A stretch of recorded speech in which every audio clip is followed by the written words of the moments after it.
Bonjour à toutes et à tous et ravi de vous retrouver pour un nouvel entretien. Un entretien dédié aujourd'hui aux relations entre le Maroc et les États-Unis. Des relations qui ne datent pas d'hier, vieilles de 240 ans. Elles affichent aujourd'hui une dynamique sans précédent avec une date, désormais, dans les annales de l'histoire partagée entre Rabat et Washington, celle du 10 décembre 2020, le jour où les États-Unis d'Amérique ont reconnu la souveraineté du Maroc sur son Sahara. Une reconnaissance qui a relancé un partenariat stratégique de très haut niveau donc entre les deux pays et qui a clairement été confirmé lors de la visite dans le royaume de la sous-secrétaire d'État américaine Wendy Sherman lundi dernier. Cette visite est venue renforcer un partenariat aux dimensions multidimensionnelles. C'est ainsi d'ailleurs que le chef de la diplomatie marocaine, Nasser Bourita, a qualifié ces relations entre les deux pays. Les deux hauts responsables ont co-présidé lors de cette visite la session du dialogue stratégique Maroc-États-Unis sur les questions de politique régionale. Le forum d'investissement Maroc-États-Unis qui s'est tenu la semaine dernière dans la ville de Dakhla témoigne aussi de la vivacité de ce partenariat et notamment d'une coopération bilatérale économique en plein essor. Nous le verrons aussi. Des enjeux majeurs, donc, tant pour le Maroc que pour les États-Unis, qui renforcent leur coopération en matière sécuritaire, commerciale, mais aussi culturelle. Et c'est avec un spécialiste de ces relations que je vous propose de décrypter ces enjeux. Calvin Dark, analyste politique américain, est notre invité dans le studio tangérois de Medi 1 TV. Bienvenue à vous et merci d'avoir accepté cette invitation. Merci beaucoup. Alors, je propose de commencer, Calvin Dark, par le commencement. 1787, c'est là que tout commence, entre Rabat et Washington, puisque c'est l'année de la signature du traité de paix et d'amitié maroco-américain. Oui.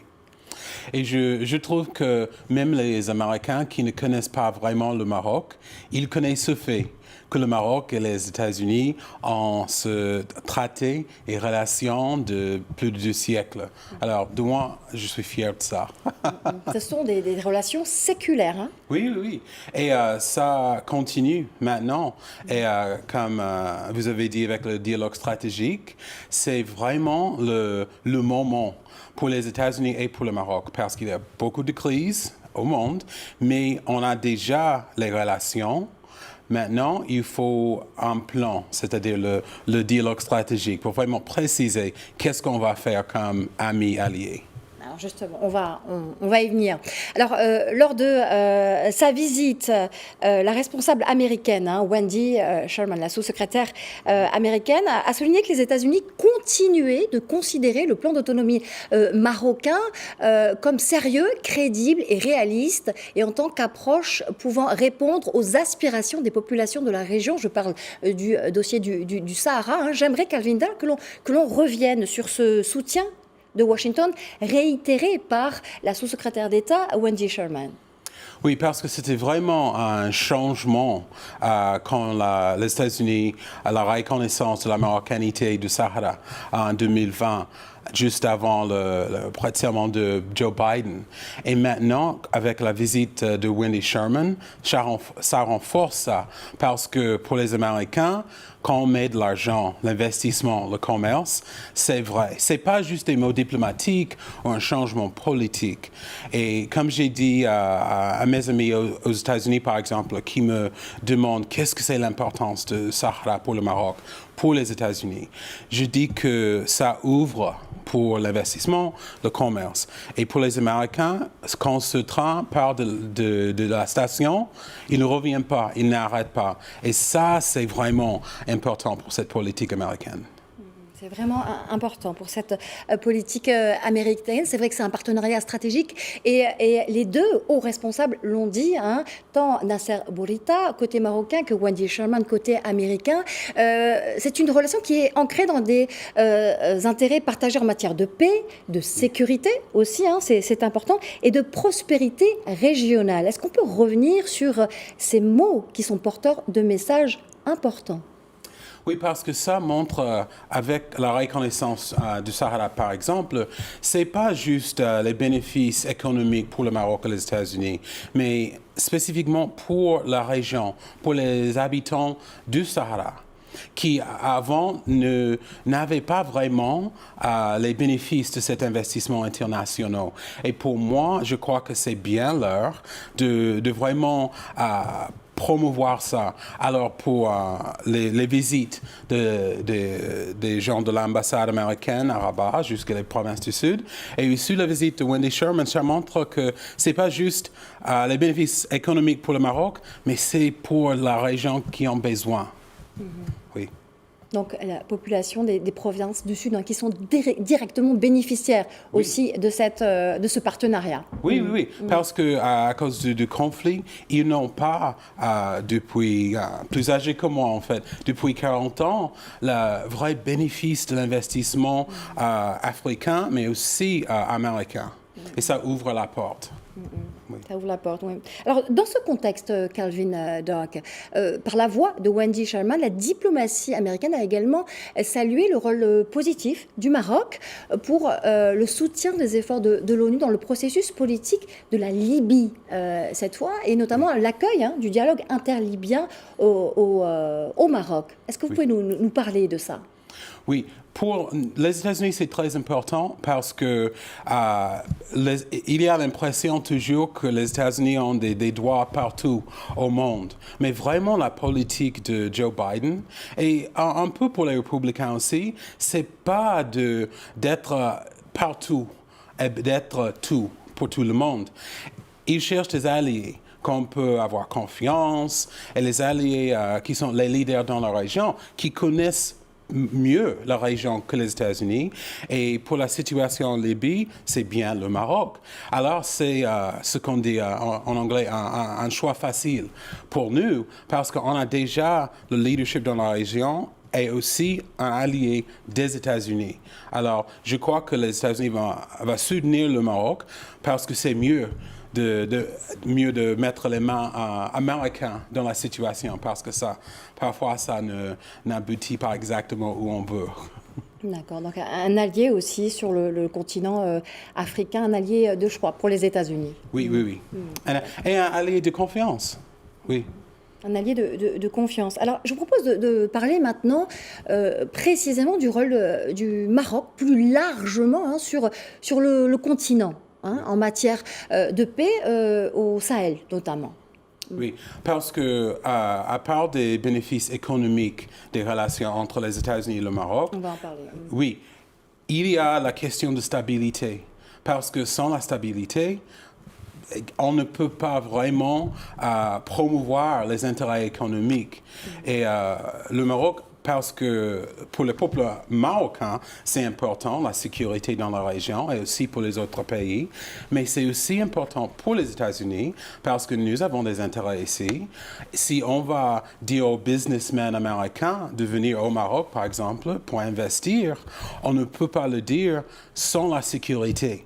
Alors, je crois qu'avec les crises qu'on voit maintenant en Afrique et le leadership du Maroc, ça doit avancer avec les efforts économiques et politiques, parce que sans les trois ensemble, ça ne marche pas. Si tu as l'économique et politique, mais pas la stabilité, ça ne marche. Et je crois que ça, c'est important pour les États-Unis aussi. Et c'est aussi la spécificité de ce partenariat entre le Maroc et les États-Unis, justement. C'est qu'il y a une densité des échanges bilatéraux multiformes, vous venez de le dire. Économique, politique et même sécuritaire. Oui, et c'est grâce à plus de 2 siècles de relations, mais aussi parce que les opportunités au Maroc, il y a une diversité des opportunités. Il n'y a pas beaucoup de pays, surtout en Afrique, qui peuvent dire ça, parce qu'il n'y a pas juste un domaine ou une industrie pour attirer l'attention des entreprises américaines, mais il y a plusieurs. Il y a aussi la culture, il y a les liens d'amitié, le tourisme que j'espère va à croître un peu des États-Unis au Maroc. Alors, il y a beaucoup de choix pour vraiment élargir le partenariat, ce dialogue stratégique. Justement, merci pour la transition. On va en parler. Cette rencontre entre Wendy Sherman et Nassar Bourita a été l'occasion de formuler des vœux, justement, de hisser ce partenariat qui dispose des atouts d'un cadre juridique nécessaire pour élargir le spectre justement de coopération en vue d'entamer une nouvelle étape à la hauteur des aspirations des deux peuples. C'est ainsi que les deux hauts responsables ont formulé leurs vœux. Comment, selon vous, Calvin Dirk, on peut justement aller au-delà, commencer cette nouvelle étape? Pour moi, le mot, c'est stratégique. C'est-à-dire qu'aux États-Unis, quand on dit dialogue stratégique, on pense que des pays comme le Maroc, les États-Unis, ils ont déjà des relations. Bien sûr qu'on parle, alors ça, c'est le dialogue.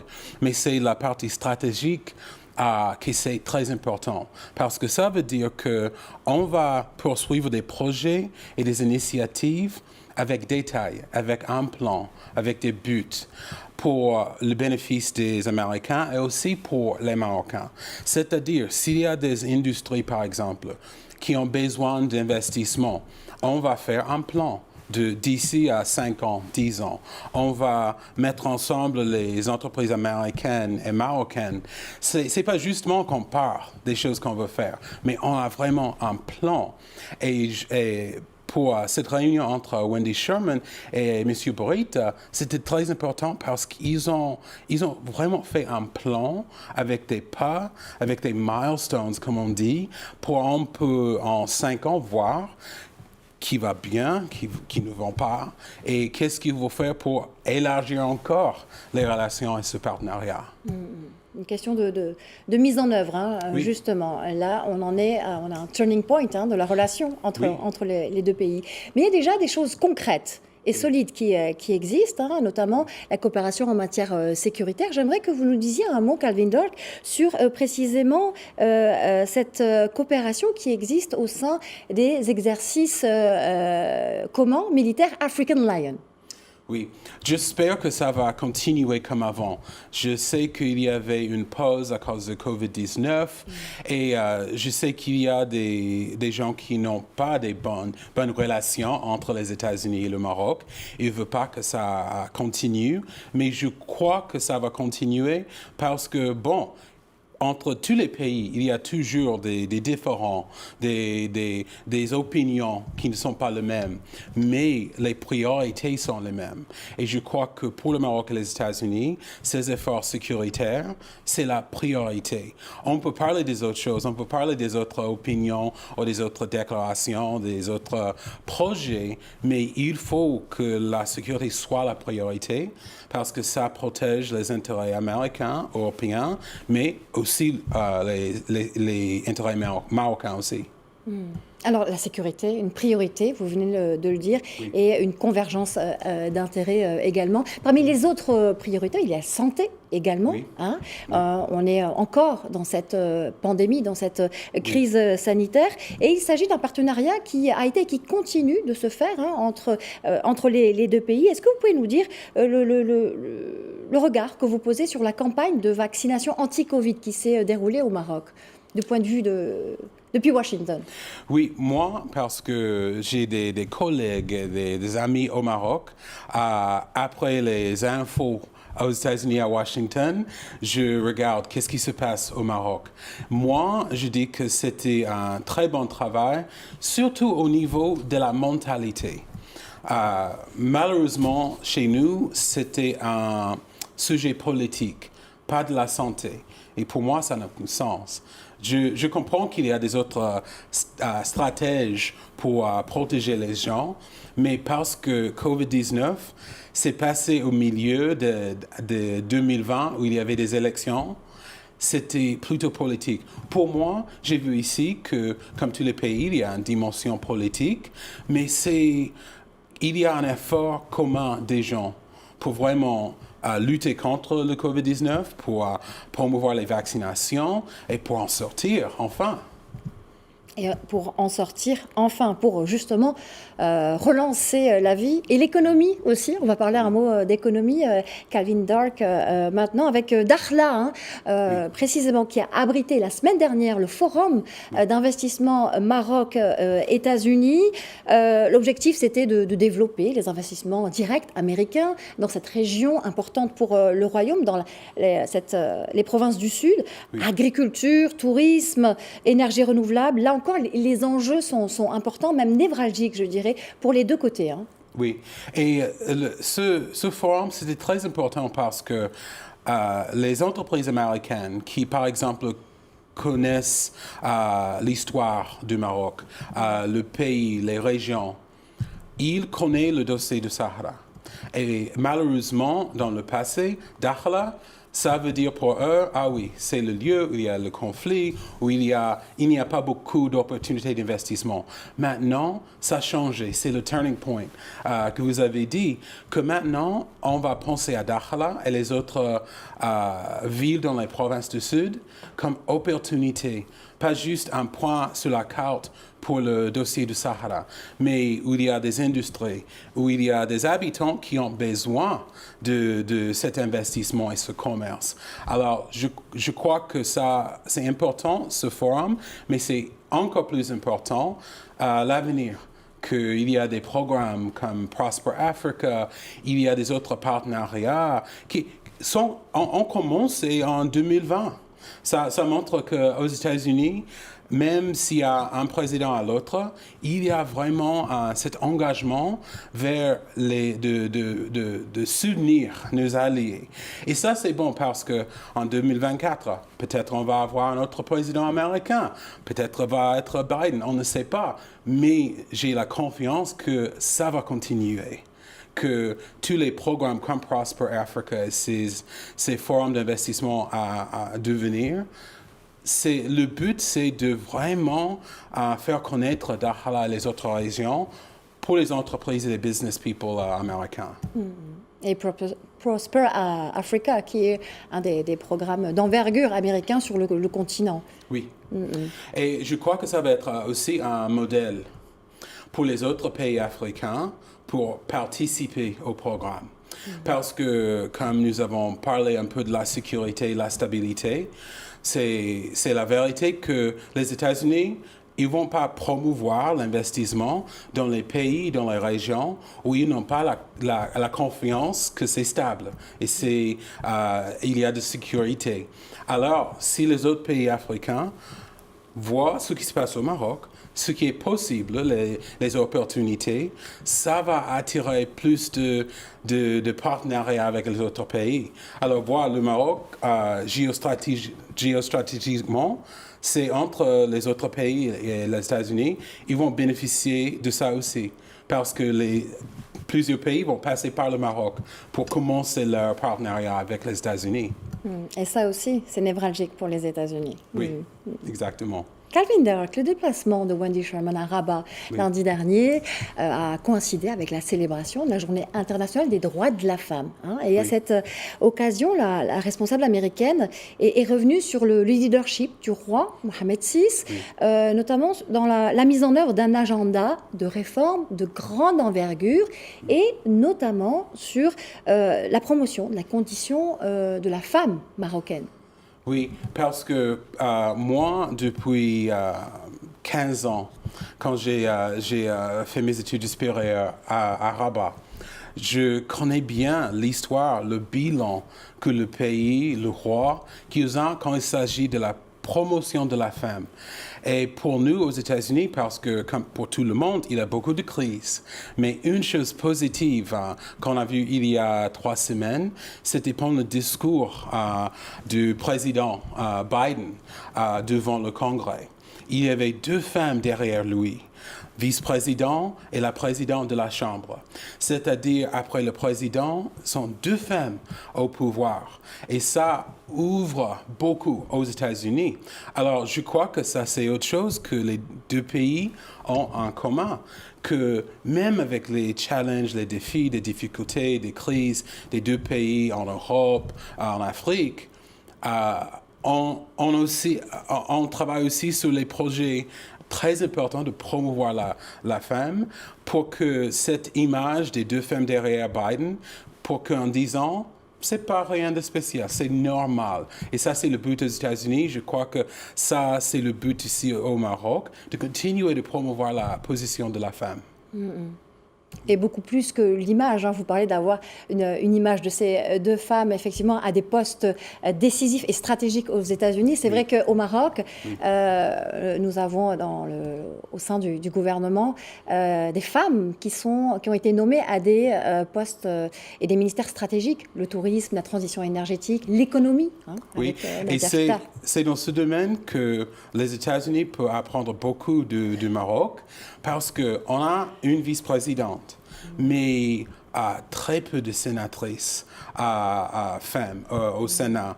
Un peu mieux dans le Congrès, mais vous savez que dans l'histoire des États-Unis, il n'y a pas une gouverneure dans les États américains. Et cette année, pour les élections de mi-mandat, on a une dizaine à peu près de femmes qui se présentent pour gouverneur. Et ça, c'est incroyable que dans toute l'histoire de notre pays, ça va être, Inch'Allah, la première gouverneure d'un État américain. Alors, cet exemple des ministres, des autres femmes au poste et au niveau très haut au Maroc, c'est un exemple pour nous aux États-Unis aussi. Oui. Calvin Dark, vous connaissez bien le Maroc.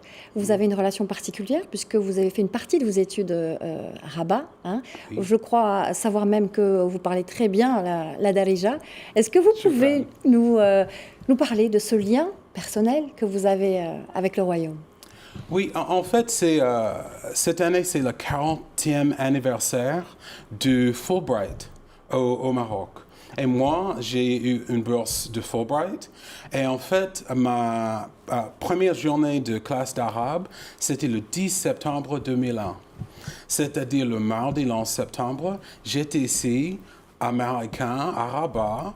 Et j'avais peur, pas d'être au Maroc, mais au monde. Est-ce que je vais retourner à New York, à Washington? J'étais très bien accueilli par les Marocains. Et mon prof, il m'a dit que le Maroc, partie du Maroc, va te suivre. Pour toute sa vie, tu vas essayer de trouver des moyens d'avoir les liens avec le Maroc. Et après 20 ans, c'est vrai. Et maintenant, c'est vrai. Merci beaucoup, Calvin Dark. Merci. Shukran bzaf. C'est un plaisir de vous recevoir dans cet entretien et merci beaucoup d'avoir accepté notre invitation. Donc, vous étiez notre invité de la rédaction. C'était un véritable plaisir. Merci. Merci à vous. C'est la fin de cet entretien. Je vous dis à la semaine prochaine.